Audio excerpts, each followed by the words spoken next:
श्री शिवाय नमस्तुभ्यम। हम सबको पता है कि आज है 29 नवंबर यानी कि मासिक शिवरात्रि का बहुत ही प्यारा सा दिन। और आज का ये जो दिन है, इस दिन आप सभी को 2 दीपक अपने घर पे लगाना है। देखो, यह उपाय धन संपदा के लिए है। माँ लक्ष्मी का वास घर में नहीं हो रहा। देखो कितना सुंदर सा संयोग बन रहा है।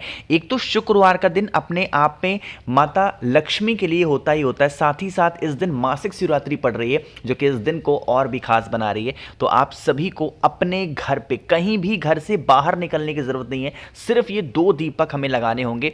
आप पे घर में मां लक्ष्मी का वास हमेशा बना रहेगा, ठीक है ना। देखो स्क्रीन पे आप सभी को एक दिया दिख रहा है, हमें इसी तरीके से 2 दीपक लेने होंगे, ठीक है ना। अब इनमें से एक दिया तेल का लगेगा और एक दिया आपका घी का लगेगा। सबसे पहले हम लोग घी के दीपक की बात करते हैं। देखो क्या करना है, उस दीपक जो आपने पहला दिया लिया है, उस पहले दीपक में आपको घी डालना है। और वो घी कौन सा होगा? गौ माता का। और जो पहला दीपक आपको लगाना है, वो दीपक आपको गोल बत्ती का लगाना, ठीक है ना। कौन सा लगाएंगे? गोल बत्ती का। अब आप इस दीपक को उठाना, आपके घर में जहां पे भी महादेव का शिवलिंग है वहां पे चुपचाप चले जाना। इस उपाय को तुमरुकेश्वर महादेव के नाम से करना है या फिर तुमरुका जी के नाम से लगाना होगा, ठीक है ना। क्या करेंगे, जो दीपक आपने लिया है उस दीपक को लेके जाएंगे और भोले शंकर के शिवलिंग के पास में रख देना, ठीक है ना।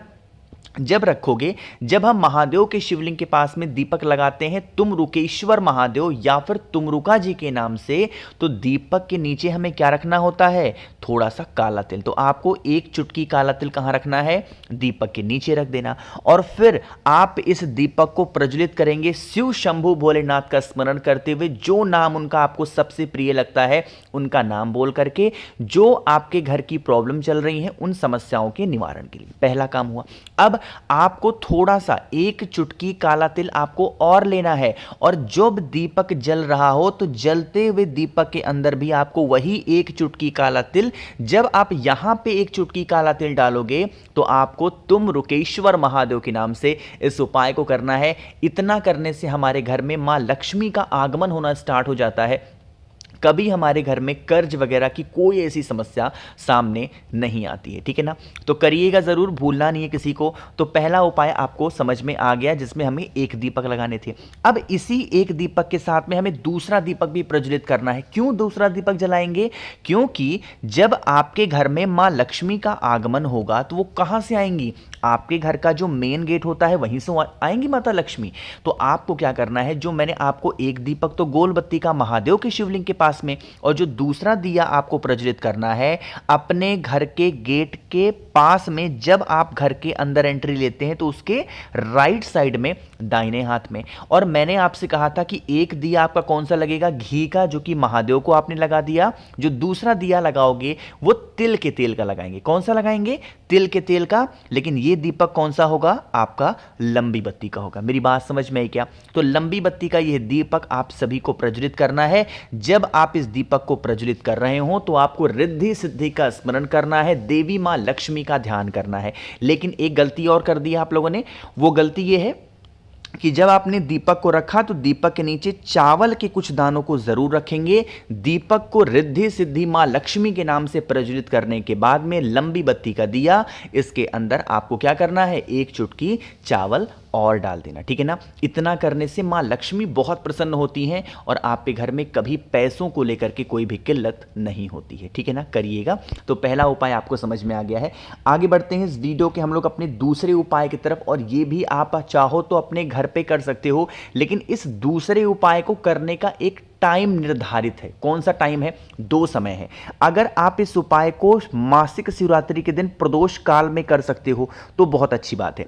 अब किसी कारणवश आप ऑफिस में रहते हो, घर के बाहर रहते हो, फिर किसी कारण से प्रदोष काल में उपाय नहीं कर पाए, तो आपको रात में 9 बजे से लेकर के और 9:30 बजे के बीच में इस उपाय को करना होगा, ठीक है ना। अगर प्रदोष काल में नहीं कर पाए तो रात में करोगे 9 से 9:30 के बीच में, ठीक है ना। यह उपाय कभी भी नहीं करते हैं, सिर्फ और सिर्फ मासिक शिवरात्रि के अवसर पे किया जाता है, ठीक है ना।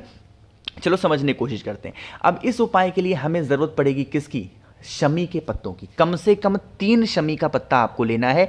बात करते हैं फायदे की। अगर कर्ज की समस्या खत्म ही नहीं हो पा रही है, चाहे वो बैंक का लोन है, कैसा भी लोन है, कैसी भी ईएमआई है, तो उपाय करेंगे। और धन संपदा की कमी है तब तो आपको इस उपाय को करना ही करना, ठीक है ना। शमी के पत्ते लिए। अब जो सबसे जरूरी चीज होती है वो है हल्दी। अब हल्दी को देकर के काफी लोग परेशान होंगे, भैया मासिक शिवरात्रि पे हल्दी का इस्तेमाल। जी हाँ, तो मासिक शिवरात्रि ही एक ऐसा दिन होता है जिस पर धतूरे पे हल्दी लगाते हैं, पत्तों पे हल्दी लगाते हैं और महादेव को समर्पित किया जाता है ना। जैसे आप लोगों ने एक उपाय दीपावली का गुरुजी का सुना होगा कि जो एक चावल के दाने को हल्दी में पीला करके चढ़ाना था, कमलगट्टा और बेलपत्र। कितने लोगों ने वो दीपावली का उपाय किया था 5 दिन, मुझे कमेंट सेक्शन में बताइएगा, ठीक है ना। अब देखो, जो आपके पास में शमी के पत्ते हैं ना, उन शमी के पत्ते को इसी हल्दी में आपको डुबा देना। जितने भी लिए, 3 लिए, 5 लिए, 7 लिए, 9 लिए, हल्दी में डुबा दो।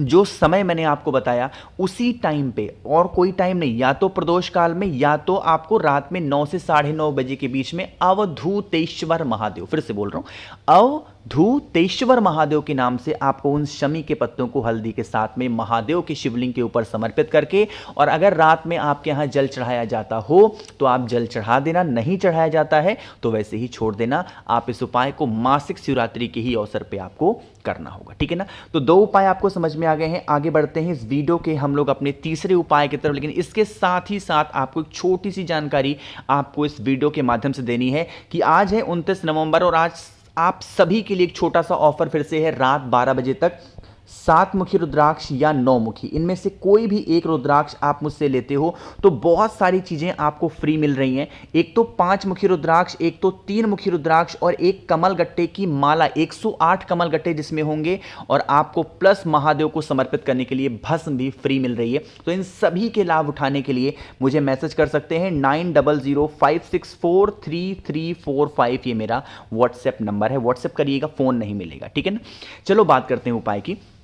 अभी जो तीसरा उपाय आपको चावल के दाने के साथ में करना है, यह करना है रोग मुक्ति के लिए, कि घर में अगर आपके कोई भी ऐसा व्यक्ति है जिसकी बीमारी पीछा नहीं छोड़ रही है तो आप इस उपाय को करेंगे। इसके लिए आपको 108 चावल के दाने लेने हैं जो कहीं से खंडित ना हो, टूटे हुए ना हो, है ना। अब यह उपाय का नाम है 107 चावल के दाने, लेकिन हमें कितने लेने हैं? 108। अब 107 का नंबर कैसे है अभी समझाता हूं। 108 हो गए। अब उन 108 चावल के दाने को महादेव के शिवलिंग के ऊपर ले जाना, चुपचाप समर्पित करना शाम के टाइम पे प्रदोष काल में। सुबह के टाइम इस उपाय को नहीं कर सकते, तो महादेव के शिवलिंग के ऊपर लेके जाएंगे, वही 108 चावल का दाना समर्पित करना। जो 108 चावल का दाना आप समर्पित करोगे, उसी टाइम पे जो भी व्यक्ति घर में आपके बीमार है उसका नाम और गोत्र बोल के कुंदकेश्वर महादेव के नाम से चढ़ा देना। अब देखो, सारा खेल यहीं से स्टार्ट होता है। जो 108 चावल का दाना आपने महादेव के शिवलिंग के ऊपर चढ़ाया है, उनमें से मात्र 1 चावल का दाना शिवलिंग के ऊपर छोड़ देना। बाकी के 107 चावल के दाने वहां से उठा लेना, और उठाने के बाद में आपके पास में कोई भी एक छोटा सा कपड़ा होना चाहिए, चाहे वो लाल हो, चाहे पीला हो, सफेद हो, कोई सा भी एक कपड़ा होना चाहिए साफ सुथरा। और जो 107 चावल के दाने आपने लिए हैं उनको इसी कपड़े के ऊपर क्या करोगे? आपको रख देना है, इसको अच्छे से बांध देना, ठीक है ना। बांधने के बाद में आप इस कपड़े को उठाना, और जो भी व्यक्ति घर में आपके बीमार पड़ा है काफी दिनों से, उस बीमार इंसान के कमरे में उन 107 चावल वाली पोटली रख देने से उस इंसान की जो बीमारी होती है वो धीरे धीरे खत्म हो जाती है। अब कब तक रखेंगे? जब अगली मासिक शिवरात्रि आएगी तो उस कपड़े को हटा करके किसी पेड़ के नीचे रखाना, ठीक है ना। चलो, तो 3 उपाय आपको समझ में आ गए हैं। आखिरी उपाय की हम लोग बात कर लेते हैं, जो कि सिर्फ और सिर्फ आपको करना है बेलपत्र से, और बहुत ज्यादा नहीं लेना, सिर्फ एक बेलपत्र से करना है। लेकिन उससे पहले जल्दी से कर दीजिए वीडियो को लाइक। जिसने अभी तक चैनल को सब्सक्राइब नहीं किया और मेरी आवाज आज आप बहुत पहले से सुन रहे हैं तो जल्दी से करिएगा चैनल को जरूर सब्सक्राइब, ठीक है ना। बात करते हैं इस उपाय की। देखो, यह उपाय भी किसके लिए है? जैसे मान लीजिए घर का कोई व्यक्ति है जिसको क्रोध बहुत आता है, तो आप इस उपाय को कर सकते हैं। कोई व्यक्ति घर में बीमार रहता है तो आप इस उपाय को कर सकते हैं। कोई भी व्यक्ति घर में आपकी बातें नहीं सुनता है तो आप इस उपाय को कर सकते हैं। कितनी बेलपत्र लेनी है? सिर्फ एक बेलपत्र लीजिएगा। उस एक बेलपत्र को लेकर के आपको तांबे के लोटे में जल भरना है। देखो, उपाय करना कब है समझिएगा, मासिक शिवरात्रि बता रहा हूं, अभी आपको पूरी बात समझ में आएगी। जल भर लिया, अब क्या करना है? इसी जल को किसी एक छोटे से प्लेट से ढक देना, ठीक है ना। क्या करोगे? अब जो लोटा लिया है आपने तांबे का, उसको किसी प्लेट से ढक देना। अब यही प्लेट से ढका हुआ जो लोटा होगा, जो भी व्यक्ति घर में आपके बीमार हो, क्रोध करता हो, गुस्सा करता हो, आपकी बातों को ना सुनता हो, तो आपको उस कलश को कहाँ रखना है? उस व्यक्ति के कमरे में।